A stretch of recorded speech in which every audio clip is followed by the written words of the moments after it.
Well, it is really such a pleasure and an honor of mine today to host Dr. Noha Baz on Healthcare Unfiltered. We're actually taping this show on a Sunday, January 30th, 2022. And thanks to the Zoom technology, and by the way, Zoom is not paying for this podcast. I wish they would.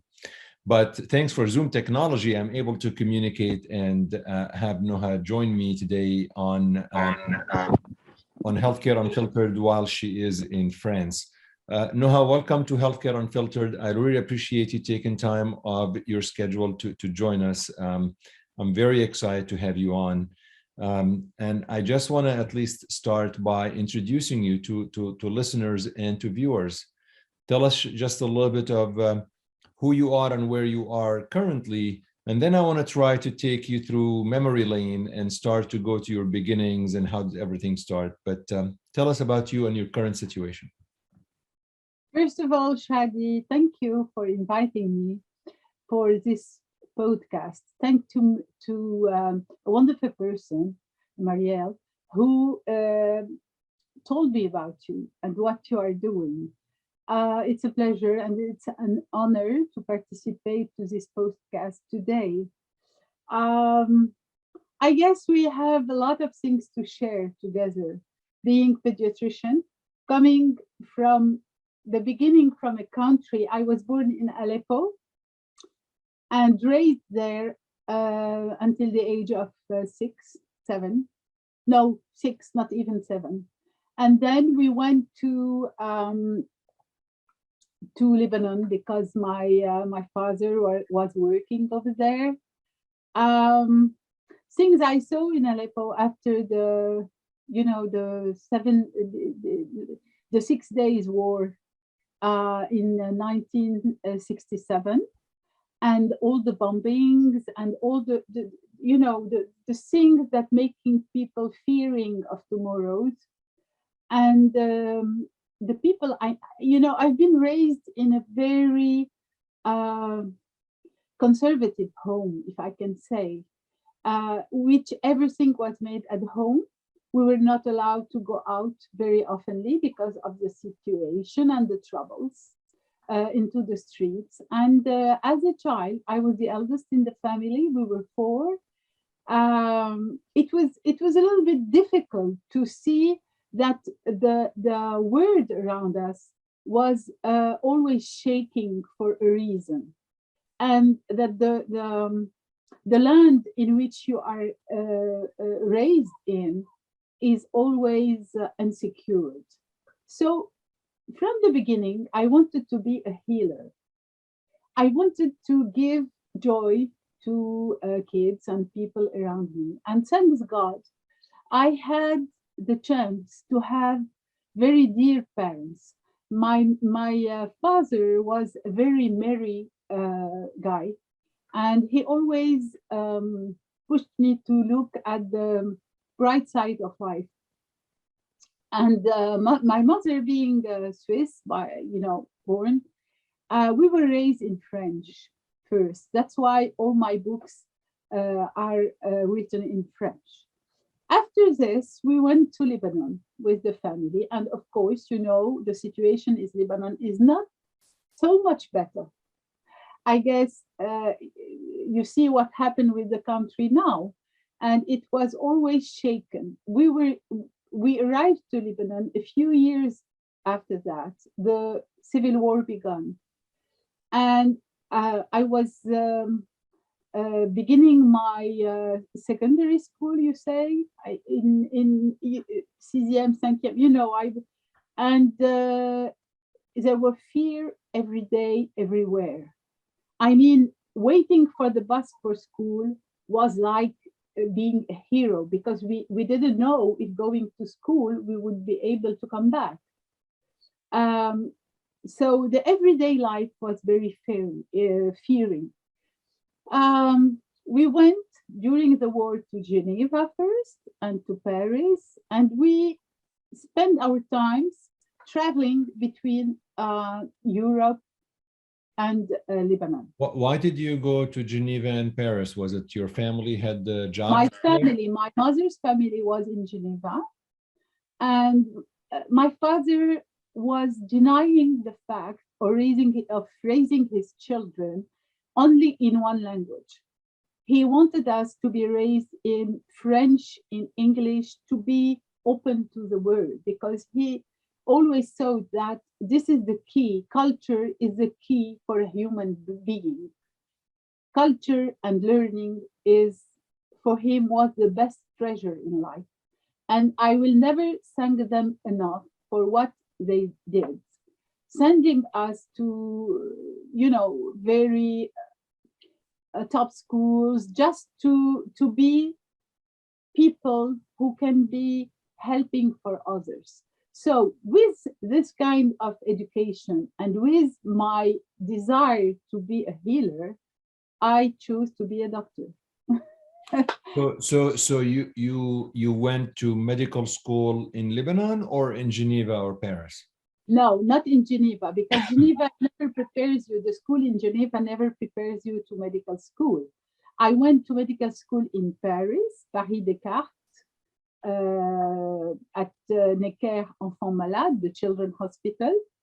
And I went to the faculty in Beirut, in Saint-Joseph University in French, in Beirut.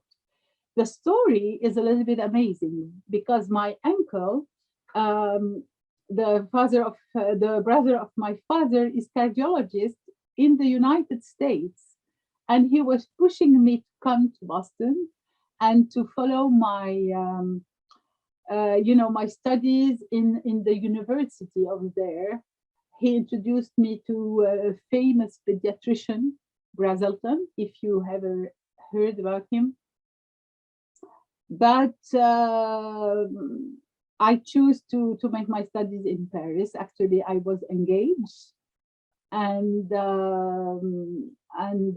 I got married, and my husband is an ophthalmologist. So we decided to continue our studies between Beirut, when it was possible, and Paris. So what was take me through you said that you wanted to be a healer. Tell me a little bit more about that. What did you see? What was the things that really pushed you to be a physician first and a pediatrician second? Being the eldest one in the family puts you always a lot of charge on your arms, right? And I was, even if we had a lot of people at home helping us, I was the one in charge. My parents used to travel a lot. And of course, we have members of the family, but I was in charge of the well-being of my, my siblings. And I love kids. Since I was, very young, I remember during the summertime in our house in the mountains in Lebanon, I was always surrounded by kids, telling them stories, taking care of the dolls, for example, telling that a doll was ill and I had to take care, and how I was going to take care. So being a healer for me is something very precious, because you give a hope somewhere, any kind of, to others, that there is always a solution, And I guess I was born like that. I pick up my medical studies because I was born for helping, I guess. Voila. And then being a pediatrician, because when you work with kids, you give hope. Kids are the future. Kids are our hopes, especially now in Lebanon, In Lebanon, which the situation is terrible. I have found them, now you know about it, since 25 years now, the Small Sun Association, the Petits Soleils. And we are giving a helping hand to all the families in need, to the kids in need, who cannot assume the charge of being treated, going to hospitals. And as I am known a little bit as a diplomat, the doctor of the diplomats, because I speak several languages. So all the diplomats helped me a lot in Lebanon. The spouses of the, there is a diplomatic spouse association who every year was giving me possibilities to make dinners in their residence, or some art things in the residence, and that's pushed me to give the best of me. I have several passions in life. Oh, no, you do, and I'm going to talk about all of them. But I want to digress just a little bit. You said you speak many languages. How many languages do you speak? 7. Oh, mon Dieu, mon Dieu, mon Dieu, mon Dieu, Noha. Mais non, pas mon Dieu, c'est comme ça. Parlate italiano. Okay, so let's start. You speak Arabic, you speak English, you speak French. English, French, Italian, Spanish, and I'm learning a little bit of Portuguese, and of course German, because in Switzerland, if you want it or not, at school, you have to learn Italian, as it's a confederation. Switzerland is a confederation, so they respect each other. The German part of Switzerland respect the French part and the Italian part too, and they all decide to give several languages at school. All of them are not following that. The Italian are very, they don't the Italians, yeah. They don't want to learn, but the French, the Romans are very stubborn about that. And in Geneva I had to practice, and I love it. I just love it. I pick up Spanish later on because my eldest daughter chose to make her baccalaureate. She picked up the language of Spanish. So we had at home in Paris a Colombian lady taking care of the house. And I love the music of the language. So to push my daughter to give the best of herself for baccalaureate, I went with her to Instituto Cervantes, and I learned Spanish. And that's it. But you speak all of them fluently. Well, I try. All languages you have to practice in all languages.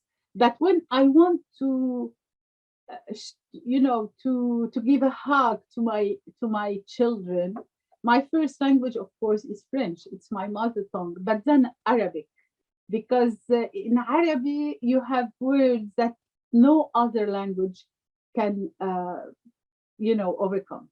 So مظبوط معك حق. مظبوط. بدي غنج مثلا ولاد هلا بغنجهم بالعربي. I have words. I have a lot of tenderness for Arabic. Yeah, but now I'm trying to think. At some point, we need to start taping this podcast in different languages. That's going to be my chance to go, Wow. universally. Yeah, but you're practicing Russian.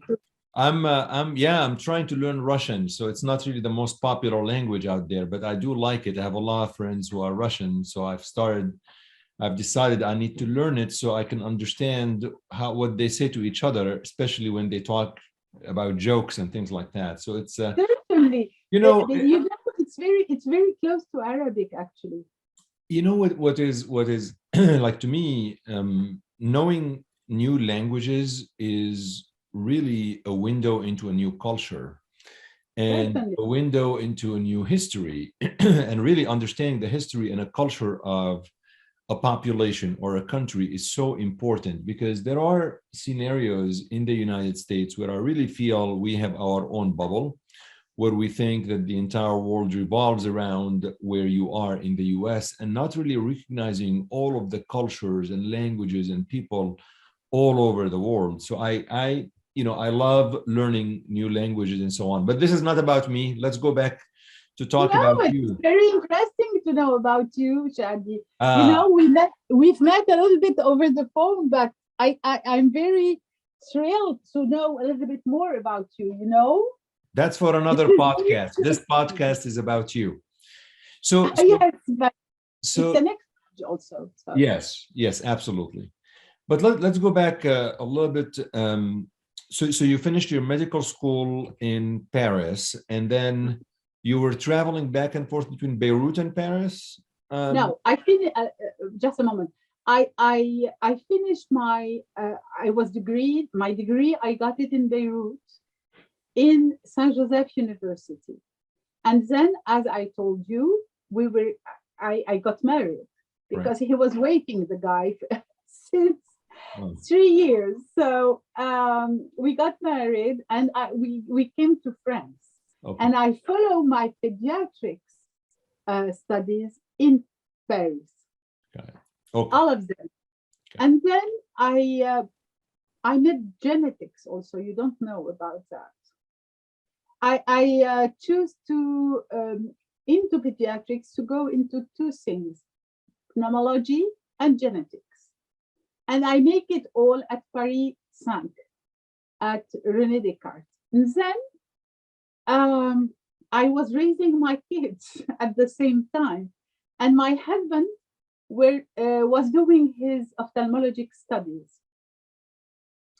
The city of Paris gave me the opportunity to be doctor of the city, which is, in a way, a huge work for a young doctor.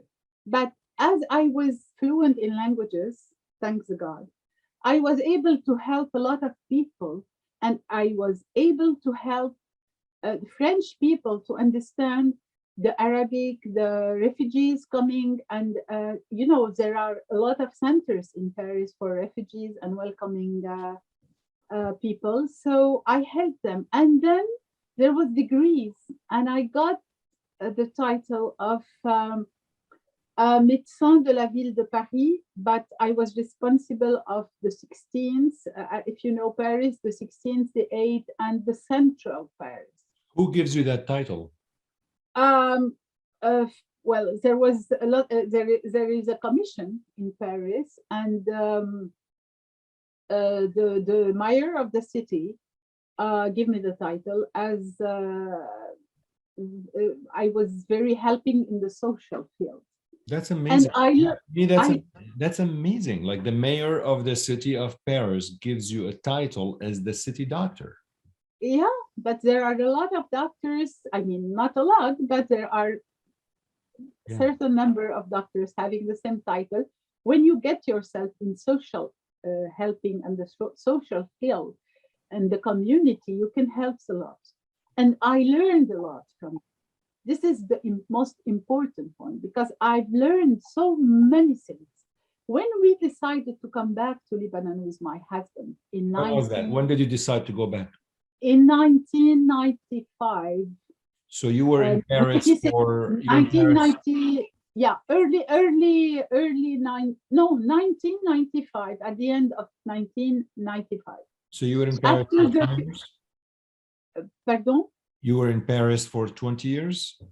Yes, we're still in Paris. We never left Paris, but we decided when the situation get a little bit better in Lebanon, if I can say that, years ago, we decided to get back and bring our cobblestone to the, reorganization of the country. Of course, our parents were still living, and this one reason who pushed us to get back with the kids and let them know also their roots, from where they were coming. For me, it's very important because we tried in Paris to make them learn Arabic as much as possible, but it was quite impossible. Kids, when they are young, they refuse to speak with their friends in other languages than French. So it was an opportunity to go back to Lebanon and to help. And maybe I didn't not specify that I make my internship in Lebanon during the hardest day of the war. And my fiance was in Paris by that time, and my parents were living in Paris by that time. But I decided to make my internship to Lebanon because I was in a debt somewhere for this country. I said I begin my courses in medical school in Lebanon, and I wanted them to help people over there. So I made my internship, and when I'm telling you that it was the hardest days of the war, there were a lot of things, Israeli bombing, Israeli invasion, the Bashir Jmail was killed, and we were few girls in medical school. This is very important to notice. I mean, in all the class, my class in medical school, we were like five women, and two. We were two working at the most important hospital of the city, two of us, and I was during very hard time in charge of the ER in the hospital.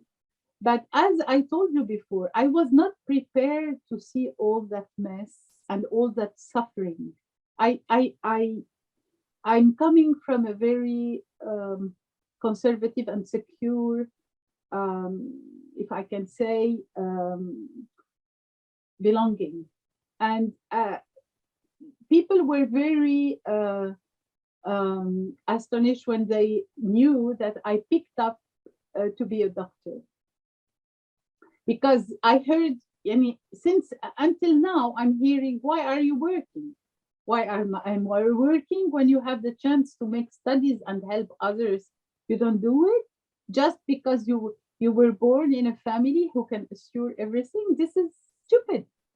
Right. God give us things to share with others. It has always been my belief. And you are not allowed to disregard a lot of things that you were given just to be resting yourself. This is my point of view in life. Right. And sharing, caring, this is true life. What's the meaning of life? What's the meaning of being happy? What's happiness? It's not running about commodities and material things, having a new Chanel bag. Well, I'm a woman first. I love lovely things, and I don't deny the fact to be a woman. And being feminine is, for me, is a job. But being feminine in a true way, in an authentic way, not only for posing and making Instagram shots and things like that. You see, voila. So you went back to Lebanon in '95 yeah. with the family, and of course you still maintained your, probably going back and forth between France and Lebanon. Exactly. Yeah. I maintained my work in France. Yeah. When you went back to Lebanon, though, so you were working both in Lebanon and France, or what did you do in Lebanon? Yes, exactly. I was doing different things. In Lebanon, I was consulting every day and taking care of the Small Sun Association for those kids in need. In France, I'm still counselor. I mean, I am, how can I say? I work for Pure Essentiel, which is a huge aromatherapy company, giving natural stuff and it's not therapy. I'm not going to say therapy, but it's not therapy. Aromatherapy gives you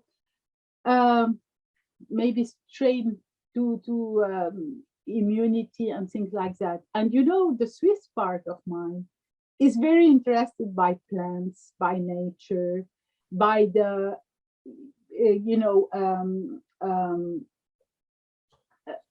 the quality, air quality, by what you are eating. I was raised very consciously in this. I mean, what you put inside your mouth makes who you are. And your dish speaks about you. And I was raised in this idea, in the fact that you have to be careful of what you are eating. You have to be careful of the environment, of the world you are living in. And that's take me to aromatherapy. And I wrote even a book on how to eat Yeah, essential oil. I'm gonna get into the books, but I want to still hone in a little bit on the. You mentioned a couple of times, Noha, the association. Yeah. And I want to spend some time on this a little bit just to better understand what it is and when it started and what it does. Did this start in 95 when you went back to Lebanon, or take me through what are you talking about when you mentioned the association, how it started, um, how did you get off the ground, and what it really does, and what's the goal of the association? Because I'm trying to figure out, did you start it in Paris or you started this in Lebanon? And I want to make sure I get this straight. No, I started this in Lebanon first. At the very beginning, it was an idea. I was making my internship and I was faced to a very sad situation. There was an 8 years old boy who was bring by his grandfather on his back shoulder from the south of the country. And the guy had spent 8 hours walking from the south of Lebanon to come to Beirut to get a better treatment. They were very poor people. The guy was in agronomy and he has muzari, yani he was not even eating every day, but he was so much founded to his grandson that it has no solution. He couldn't. The boy couldn't be treated correctly in the south of the country, so he decided to bring him to uh, the biggest hospital in Beirut to be treated. Unfortunately, he had meningitis, and the hospital asked a terrible amount to the grandfather, which was $3,500, and they refused the kid at the entrance of the hospital. And I get mad. I remember as a student, I get mad. I went to the administration and I told them, but he's going to die. You cannot leave a child like that. And the reply was, my dear doctor, here we have an administration. It's an hospital. It's not a charity business. And I said, how can you mention that when the name of a hospital has God in it? I mean, this is crazy. And by this time, there were no phones in Lebanon. It was the middle of the war. My parents were in Paris. And as a student, I didn't have the amount for paying the charge for the kids. So the kids died on the road. He left the hospital and he died on the road. And I swear to myself that as soon as I will be graduate, I will never let a situation repeat itself this way. So after 15 years spent in Paris, making my pediatrics formation and raising my kids, and we decide, as I told you, to get back to Lebanon. And in 1995, I began to volunteer. There is a community who asked me to volunteer in a dispensary. And one day there was a taxi driver who bring me his daughter, 11 years old, who was pale as a shadow, coming for the consultation, pretending that, the father has no much money, and he had already taken her to another hospital. When they had been told that, that's nothing, it's a gastroenteritis. But it was evident that she was in terrible situation. I examined her and I detected a pneumonia, and I said, she needs an X-ray now. Go to the hospital, Hotel Dieu, where I work. I was admitting my patient, and make the X-ray over there. the resident in Hotel Geo called me and he told me, you know, we make the radio, we make the X-ray, and it is a pneumonia, and she has to be admitted.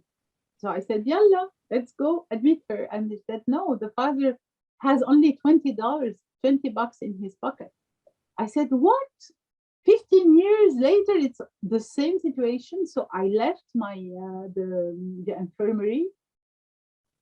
I said, I'm sorry. I went to the hospital, go directly to the director office, make a check, and tell him, this is a check. You have to admit her now. 4 hours later, she was in intensive care. She had Staphylococcus pleuropulmonaire.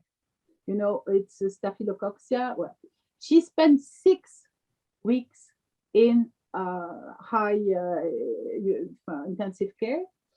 And when the bill came, it was over $27,000, nearly $28,000. And I had to pay for all that. So I went to see my father, who said, Ya binti, this is very elegant and very, but if you continue like that, you're going to close maybe 2 or 3 cases. And after, okay, you work for helping, it's okay, but you cannot help people this way only. So I called one of my best friends, Salim Edde. Salim Edde is a guy incredibly intelligent. You know, he is polytechnician, but it's not, you know, in France, we said une tête bien faite, mais un cœur intelligent. He was a dearly heart, I mean, intelligent heart. And so he listened to me and he said, why don't you told me about that years ago? Because I began actually the small son by myself 1.5 years after beginning coming to Lebanon, but telling nobody, you know, paying from time to time for kids. And so he told me, why didn't you tell me about it? Because I said, Salim, we see each other's for fun, for swimming, and I was, you know, and he said, no, you have to do this. We're going to make an association in a real form. And my father was pushing for that too.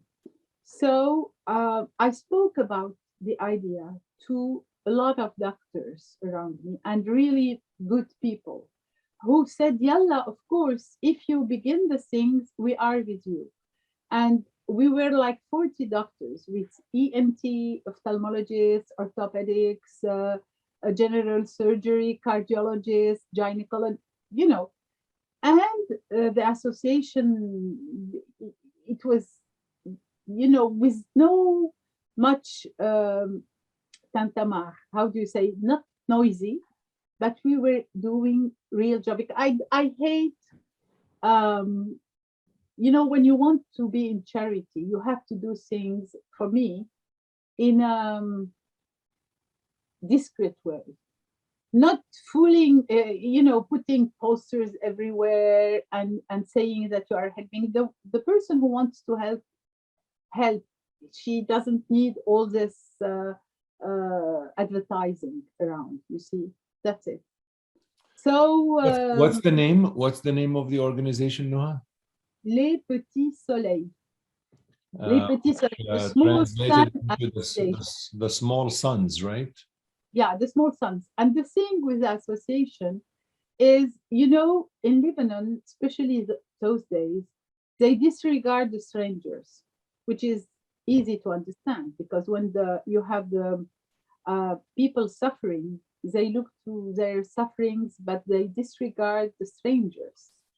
And one of my belief is you have to give future to all kids from wherever they are coming.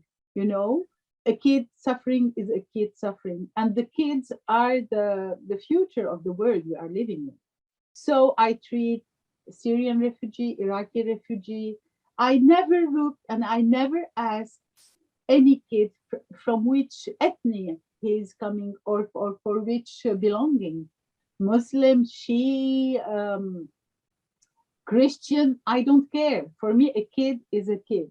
And this is the same who makes the president of the French Senate, Gérard Larcher, the Senate, the senator in Paris, when he organized the Lebanon Days in French, he picked up as an association to represent the country, because he make his enquête, his following, and he understood that we were the only one taking care of all, really, without any distinction of political or anything. We are out. We are just for human, and humanity for me is my religion.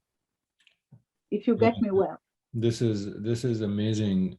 Just listening to the heartbreaking story of the man who lost his grandson.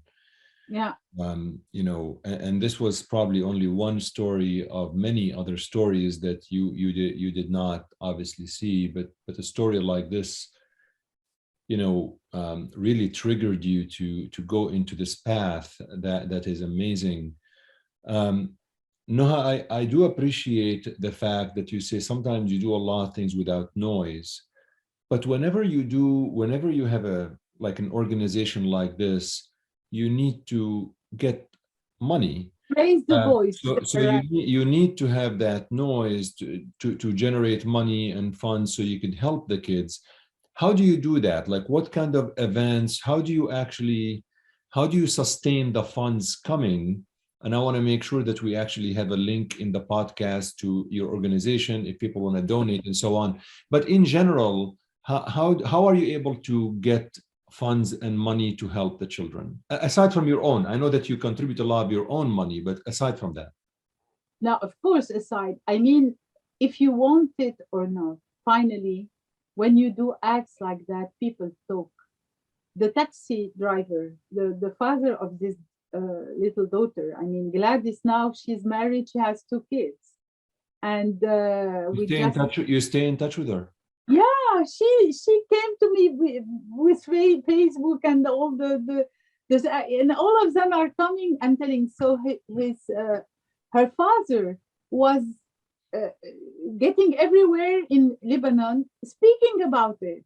So this is how the story began. I didn't want to speak about it, but it came like that. And then, of course, the press, the journalists, and when I tell you I don't like to speak about it, I don't like, but people spoke about it, and it became very huge. So, but let me tell you how we do for money, because we are very transparent in our way. I mean, if you want to help, I will give you a case with the name of a kid. I'm telling you, this kid, was today admitted at this hospital for this reason.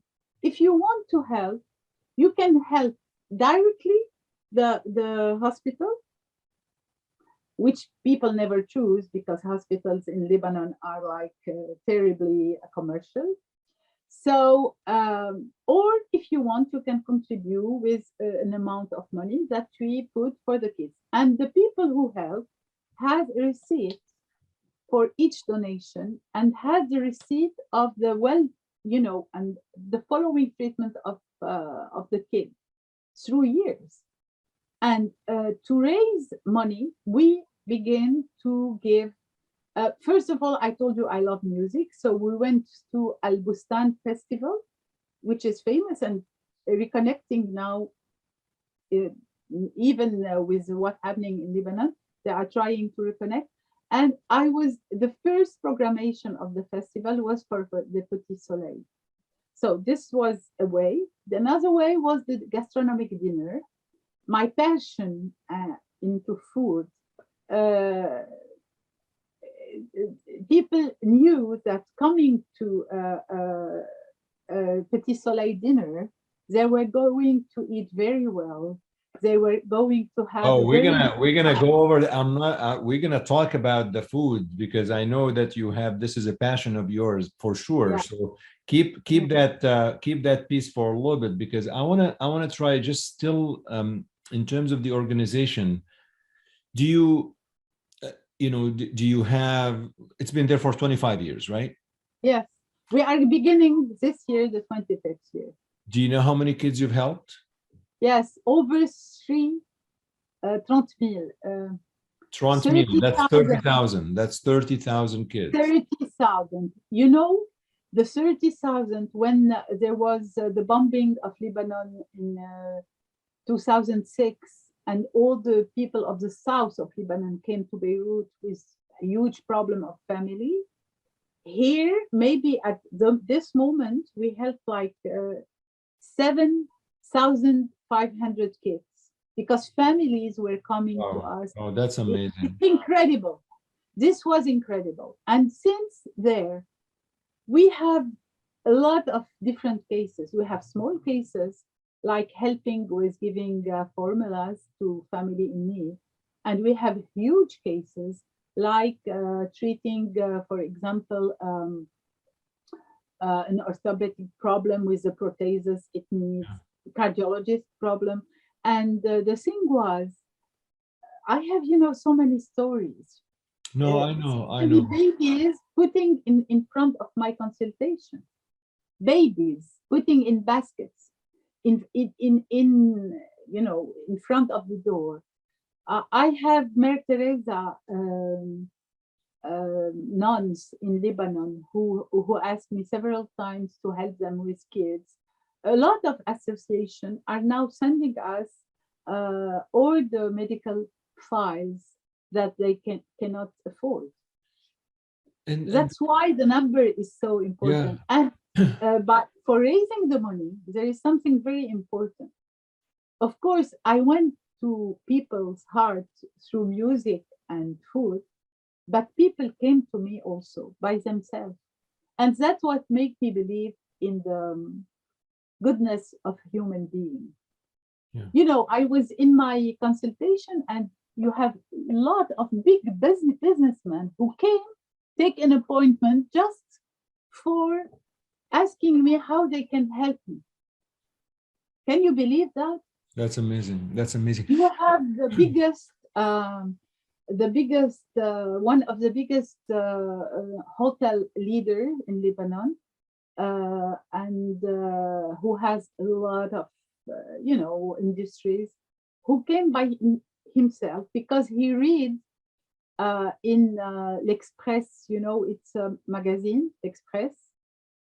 It's a Yeah, French magazine, yeah, yeah. L'Express. They pick up the 100 people who were changing Lebanon. I'm speaking, it was at the early 2000s here, the year 2000. They make a special number of the magazine and they pick up the 100 people who are making Lebanon a better place. And I was put inside. The journalist just called me 1 week ago to send me the photographer, telling me you have been chosen because we make our questioning around, and we know what you are doing. I was like, but how did you know that? The people are speaking, so my picture was of the middle of those, and people came to me after that in this way. That's amazing. Noha, I think it goes without saying that over the past couple of years, the situation in Lebanon has been really much worse. Yes, For a variety of reasons, obviously, and without going into all of the politics and everything.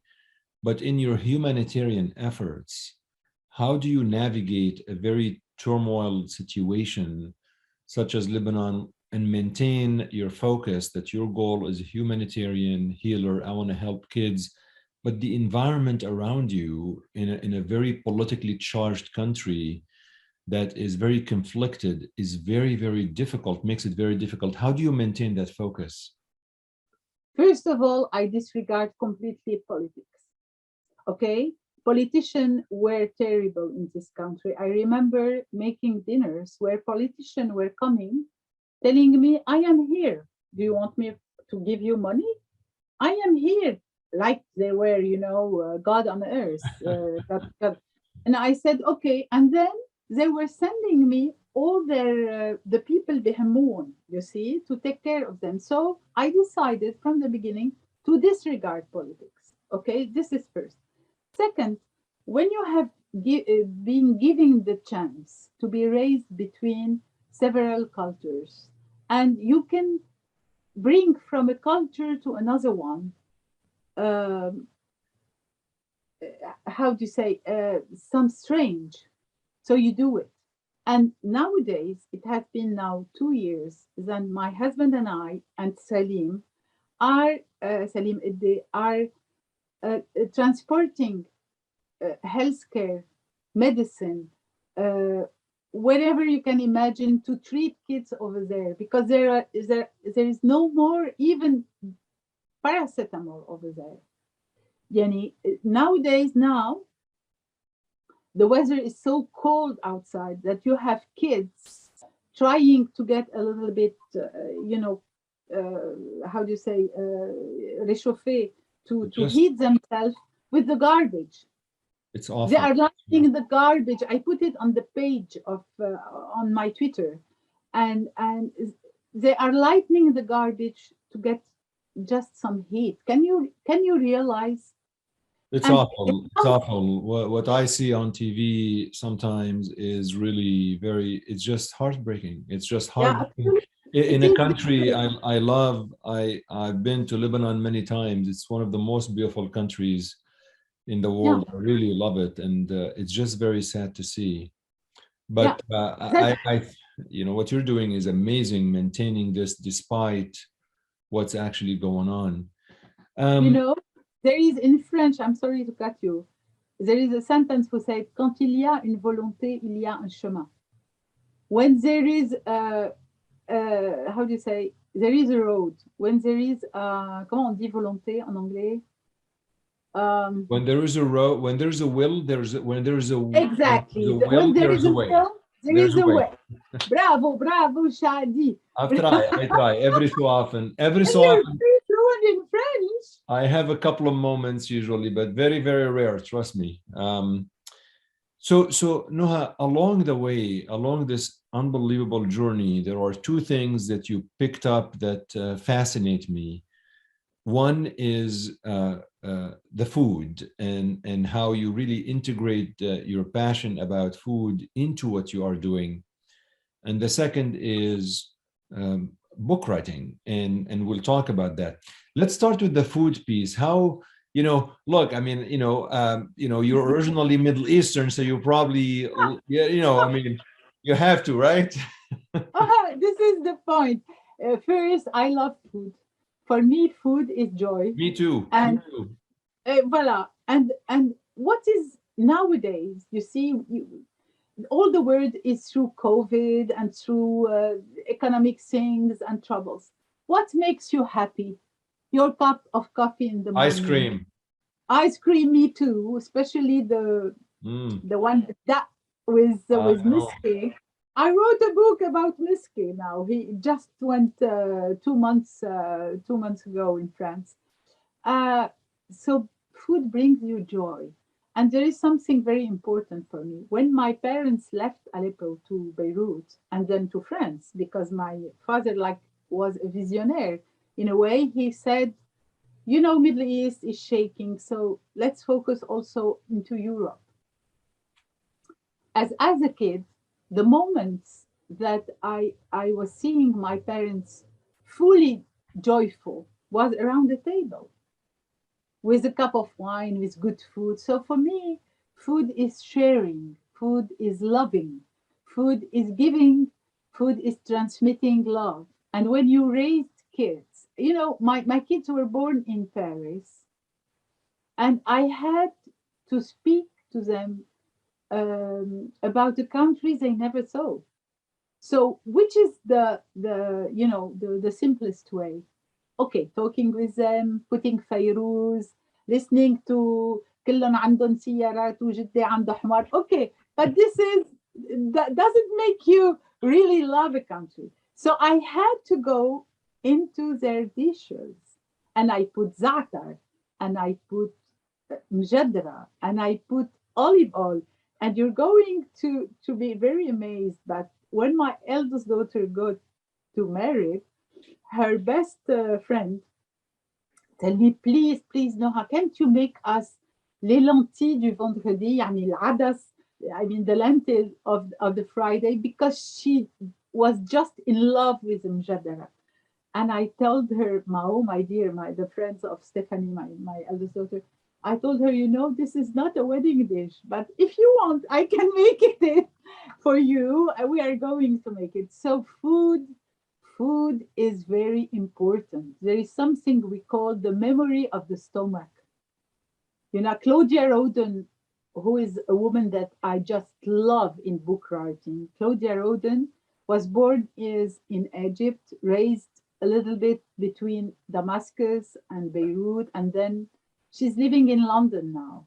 We just met at the Edouard Cointreau gathering in Paris, because he gives me 2 awards for my books. And when I saw Claudia, it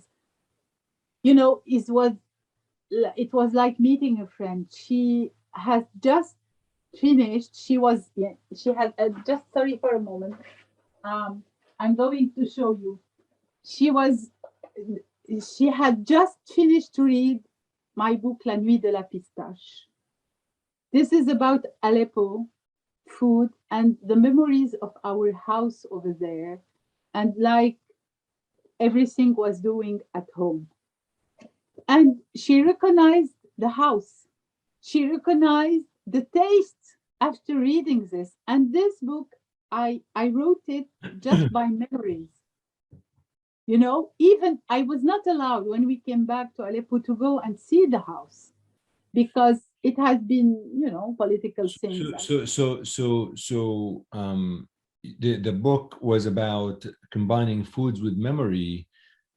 Did you actually take lessons to learn how to cook? Did you take anything formal, or this was just natural and from your own parents? And how did you, I think this is a talent. Not everybody is a good cook. Noha, I tried, by the way, when I first came to the US, believe me, I tried, because I couldn't afford eating out every single day. Yeah. And no idea. I can't even do an egg. Oh, wow. Just exactly like my husband. No, don't worry. Men generally are like that. No, as a kid, I was not admitted in the kitchen, but I was always curious of tastes. And I had a sweet grandfather, the father of my mom, who was very elegant in his manners, in his way of cooking. Unfortunately, I had lost. My father lost his father. He was 3, so I didn't met my my father's side very well. But the sister of my father, the eldest son, which I just loved. From time to time, she was taking me with her into the kitchen, showing me how she was rolling the wara anab, the wine. Yeah. And I was, even as a kid, I was not able to eat anything. I mean, I had very strong idea about food, and my tastes were very present. So, but for example, kibbet al-arasye, it was terrible for me. The kibbeh stuffed with plums, and I couldn't eat it. But I was always, I've been raised in a house when everything was made at home, even bread. So this puts you into the thing. And after, from my mother's side in Switzerland, she belongs to a family of gastronomic tradition. So one of the restaurants is still here next to Geneva, called the L'Hôtel de Ville, the Crissier, which is very famous now. And my godfather from my mother's side was totally into gastronomy. So this helps you. Then it was my natural curiosity. My first pediatric year in medical school, I was pregnant with my eldest daughter, And I went to Ritz Escoffier, to the school of Ritz, Hotel Ritz in Paris, and I got lessons. Then I followed Le Nôtre and then Le Cordon Bleu. And in 2009, I decided to push away all the studies about food and gastronomy. And I looked on Google and I found a degree in the city of France, in France. Reims is the city of Champagne. I love Champagne. And I love the idea of making studies about gastronomy. So I went to Reims, and it was incredibly interesting. We were 25 people in the promotion, in the class. I was the only Lebanese, the only doctor. And after 12 years in medical school, I was still learning every day. We went through 6 weeks at La Sorbonne in Paris to follow courses of neurophysiology, of taste, and how taste begin in human being. And believe me, it's wow, it was incredible. After that, we had to make an exam with QCM choice, question of multiple choice question. And the first 15 of the class were allowed after that to make a thesis on a subject of their choice. So I choose how to transmit taste to kids, because for me it was a link with my pediatric everyday working. And my thesis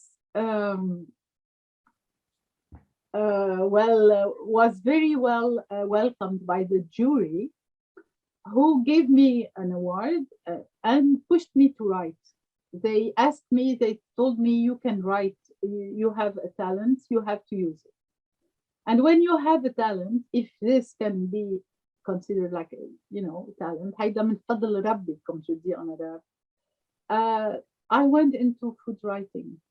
In Lebanon, I was the one who was writing for magazines in gastronomy, and I had the idea to make like a column, an editorial called À la table deux, c'est-à-dire in English, being invited to the table of. And then I make interviews with the first lady, with all the ambassadors, presenting their country through the food. That's talking amazing. about no, it's just No, but it's I go back to what you just told me. To me, it's amazing because you just mentioned, for example, your children. Yeah. You got them to know the country that they originally were from, Yeah, through the food. So there's yes, so much of that intersection, food, history, and culture, that they all really go hand in hand. And yeah. This is a human being, Shadi. We are first human, and I guess our humanity can be nourished also by what we put in. Telling the story of a dish as a kid, for me, it was very important to know the story of what I was eating. And an amazing thing was that I met adults around in the family who catch the idea. So, for example, mamounier. I love mamounier. You know mamounier, what is it? yeah, I think. Okay, mamounier. I wanted to know why they called the dish mamounier. And this how I knew that it was made for Al-Ma'mun, who was one of the big, Rulers. rulers in the country. And every dish for me has to tell a story now. And that's It's very and amazing. and the book that you wrote about, the one you just showed me about, it has pictures. You were trying to talk about Aleppo and the food. In this book, I talked about my memories as a kid in Aleppo, and I dedicate all the book to the refugees. This was very important for me. They were living, and they still living in Lebanon in terrible conditions. And you wanted to Okay. try to visit the house that you were born at, but you weren't able to. Tell us about that. Absolutely. It was a lot. I was not admitted inside because they said this is a military section. And my daughter went and said, but this is the house where my mom was raised. And the guard told her, ما بدي أعرف شيء. No way, you cannot have pictures. So the look life sometimes is amazing. I received like a few months ago a couple of pictures of inside the house who were sent by Jad Musalli. Jad Musalli is a Syrian guy living now in Montreal. He is an engineer, and he went into the house. I don't know how, and he sent me through Facebook also all the pictures. Wow. And amazing thing that I was talking in the book of a poster of the Swiss mountains that we had next to our rooms as kids. The poster is still here. Can you imagine? Wow. I mean, I will send you the picture. You will see it's unbelievable.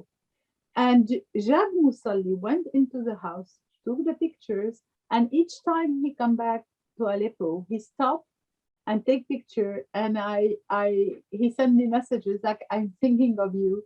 And our house now became a postcard, my dear, that you can buy and send from Syria to the world. So the story is amazing, no? Well, it's amazing. But what other books did you write? Because you have more than one book, and Yes, of course. I'm So curious. the first one, I'm curious. Before you tell me about the actual book, when did you learn that you are a writer? Because I think how do I say this? I think a lot of people, not a lot of people, but you could be a storyteller, but yes. not a writer. And I think being a writer requires certain set of talents that allows you to communicate with the general public. So when did you just notice you have that talent, and how did you foster it? And when did you decide, okay, I'm going to write a book? Things comes to you sometimes, you don't decide of them. And I'm telling the story of writing in a book called Il n'y a pas de honte à préférer le bonheur. Ah, okay. Well, my French is a little bit Okay. is The word, no, but word, you need to the start doing title this in means, English. okay, the title means you don't have to be ashamed to choose happiness.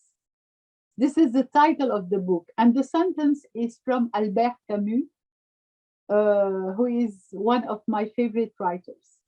The history of this book is that there is an editor, a big publishing house called Albin Michel, who contacted me after reading an article in the Figaro in France, and then asking me to tell my story in all that, pediatrics, food. And so the story of writing began. I was in fourth grade, quatrième. How do you say it in English? Say it again. Quatrième. Patrons means زباين. No, complementary school. I was in complementary school. Ah, okay. And my French teacher gave us a subject, and we had to write about it. A week later, she came into the class and she gave the copy to all the kids but me. And I was like 12 years old. And she sat down, and I'm telling the story in this book. That's why I'm telling you about it. She sat down and she said to the class, now I'm going to read you a little jewel. She said the word jewel, and she began to read my copy. And then she looked at me and she said, you should go into writing, into literature. And I said, no, I choose to be a doctor. And she said, but you have to make literature. You have a talent for writing. I said, I don't know. I write like I tell stories, but I prefer to go into something which can help people. And she told me, books can help also. I still remember, and I reconnect with her a few months ago, and it was so dear to me because she's maybe 70 now, 70 and something. And she told me, Noha, I just love your book. Don't you want a secretary? I said, Madame Madeleine, a secretary, for me, you were, like the whole world. So that's it. And then when you have a talent, there is after the terrible disaster, which happened in August 2020 in Beirut, the port of Beirut.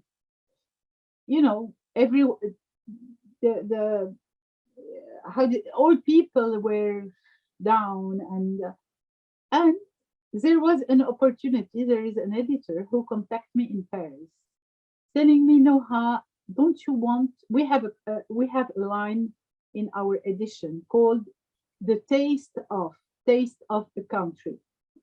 Don't you want to write about Lebanon? I told her I will, but à ma manière, in my way. And here how comes Goût du Liban. Maybe this is the one you are speaking. Well, Goût du Liban, I said, okay, I accept the deal, but the challenge, not the deal, but I'm going to make it my way. And the editor tell me, write it the way you want. So I begin by la préface, and I put a lot of beautiful things in it. And I said, in Lebanon, even the stones are welcoming. Even the stones. The land is beautiful, despite all the politics and all the fightings and all the terrible mess the politics make in this country. And here they make me this portrait for the book.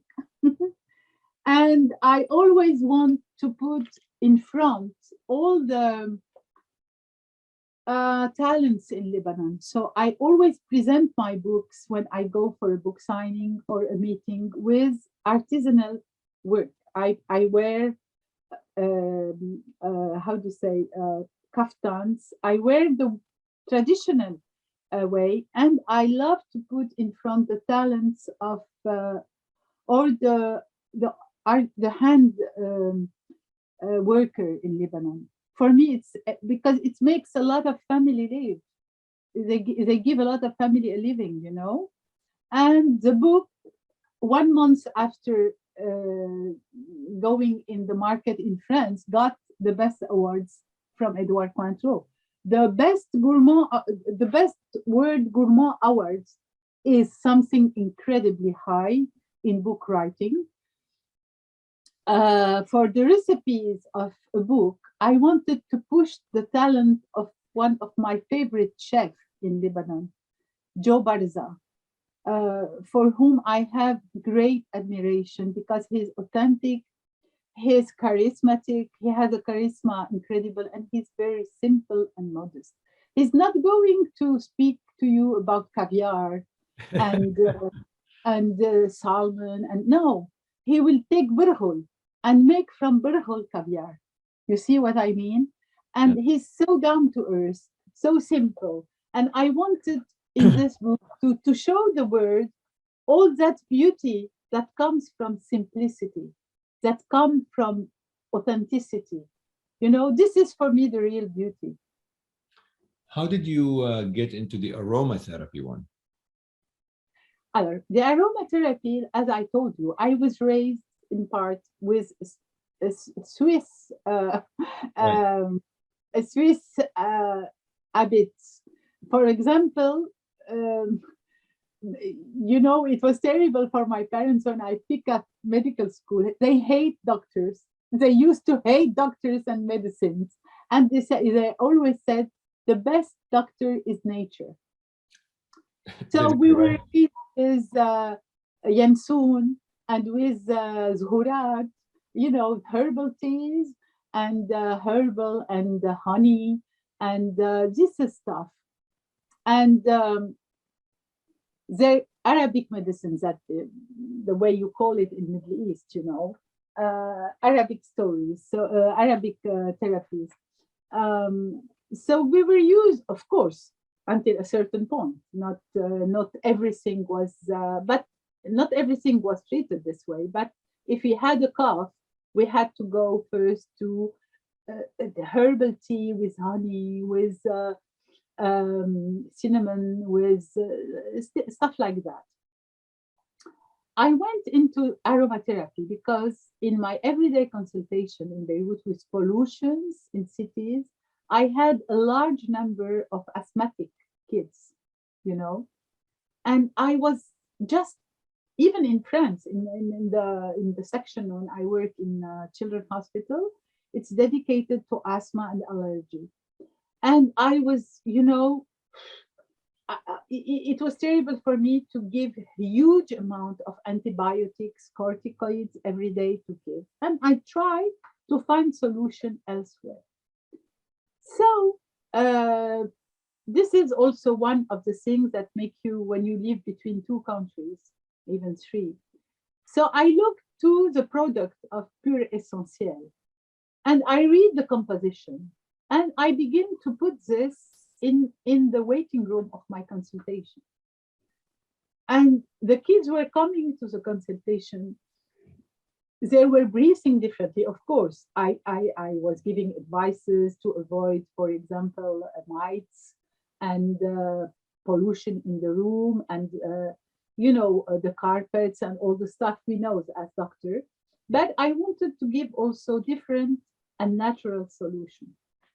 During 5 years, I transport for some of my asthmatic patients the spray 41. The spray 41 is a very powerful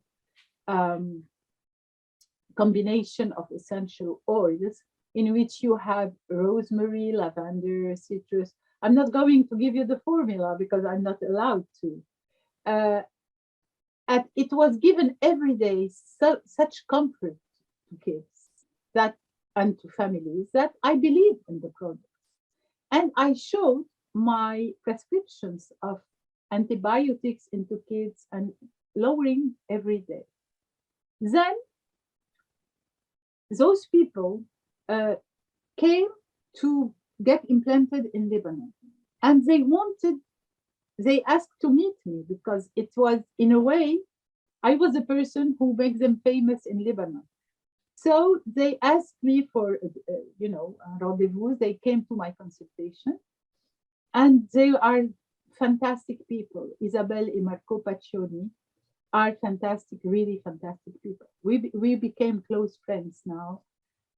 They came to my consultation. They showed the way I was, you know, treating the patient. They came back to Paris and they sent me a proposition for working for them in the pediatric line. Now I am chief of board. I am into their board, but it's okay. And I said, okay, I will try. I don't know nothing about aroma. I know some, Sure. but I'm going to dig into the subject. By chance, in Montreux, in Switzerland, there is a very important course of aromatherapy. So I registered just for fun, just for learning, and I learned a lot.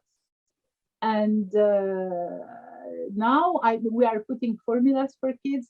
My grandchildren I treated by bones, respiratory bones, like we were kids, if you remember Vicks and Vapor. Yeah.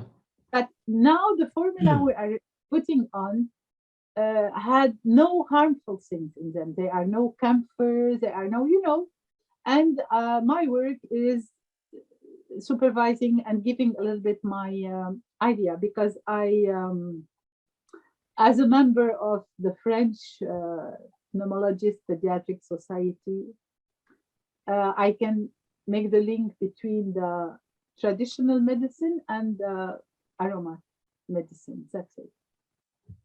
No, I've just only 2 more questions, and I promise I'll let you go. My first question is, any new book you're working on? Yes. But I'm not allowed to tell yet. Okay. Well, don't tell us the book, but the genre. Like, what is it like? The The same as food? general is to make the world remember of a land of milk and honey. That's it. Oh, that's This is wonderful. the Well, general. There is always poetry in my writing. I yes. love reading.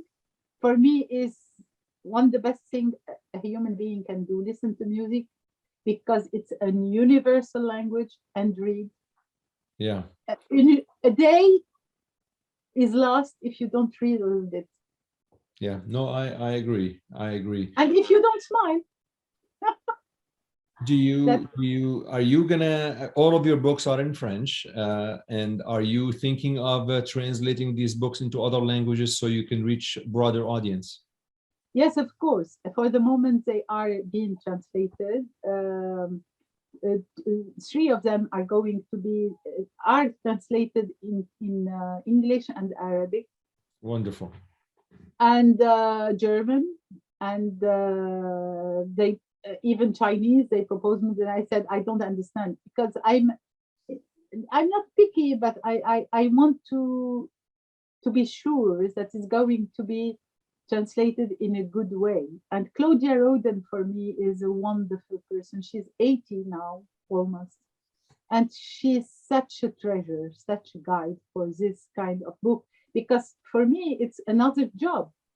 Being a writer and It is. being a doctor, It two is. jobs. It is a So job. I need some guides, into the writing field, which is not very easy always. Well, I know anything pertaining to food. Once you have it in Arabic, I'm gonna buy for my mother, because I know that she would love to read more about you and about all of. Bless her. God bless her, because she gave you the taste of food. Yes, she did. Um, I guess my last question is, where, what what other dreams do you have that you would like to fulfill in the next few, if me and you are having a conversation next year and Mhm. checking in with each other, how would the world look like? Did you, it's hard to tape this episode while we're still in COVID-19 without asking you whether anything this pandemic has affected your organization, your writing, your anything. I don't know. It's really an open-ended question as we finish this conversation. I'm very grateful for your time. I'm very grateful for your time too, Shadi. And I just want to say that all my books, profits are going to the association. Maybe it was not clear for people. I'm not writing for me. I write because when you buy a book, you help the association through the buying of this book. And this is for me. This push me, because when I see how books can be healing too, so it pushes you to give the best of yourself. My dreams is making more and more people comfortable and happy, especially now in Lebanon. Working, as I said, instead of speaking. I am bored of hearing people speaking and giving ideas for better tomorrows in Lebanon, and doing nothing. They said, okay, we speak, we put ideas on the table. Okay, great, but what did you do? Uh, I you have my dreams is to make, in a word, more people happy every day, despite the COVID. You always have to find solution. The COVID crisis pushed us to be in confinement, right? We had, okay, I was going to work and going back to home with precaution, and having a husband being a doctor also, it was mad to manage. But we had to stay at home.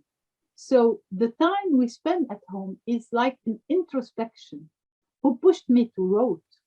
It was an opportunity to write, to go more into books, and to make a living for a lot of families.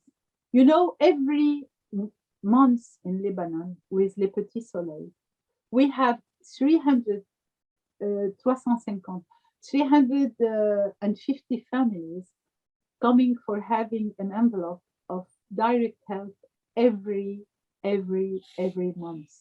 Beside the food, beside the clothes, beside the toys you are trying to raise and to manage.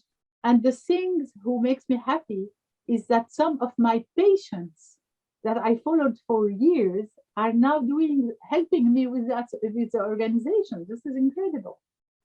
It looks for me like if I've raised 10,000 kids, voila, showing them maybe a better way. But there are a lot of people like me. I'm not.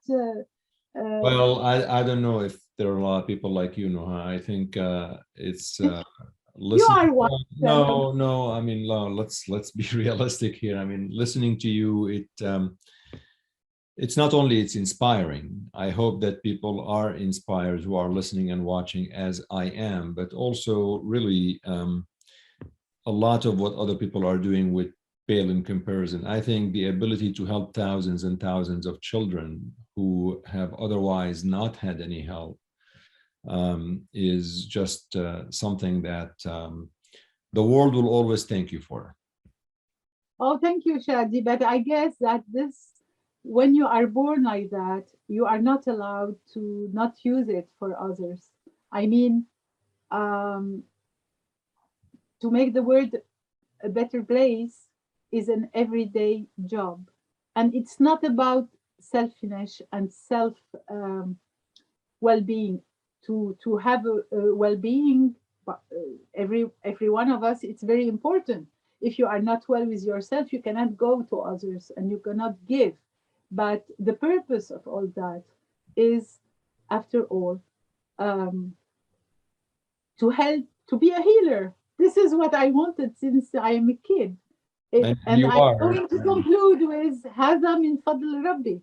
And you are, and you continue to be. Noha, I'm very thankful for your time, for your generous time that you gave me and you gave my listeners and the podcast.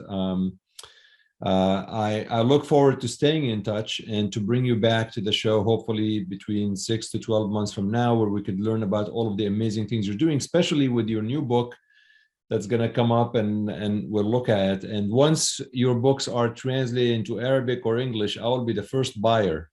I would buy them now. I'm going to buy them. With love.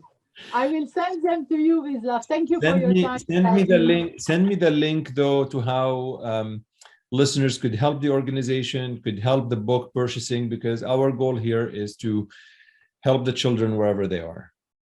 Thank you, Shadi. I will send you also my personal. I can send them personally everywhere. If they cannot buy, I'm sending to Italy, to Canada.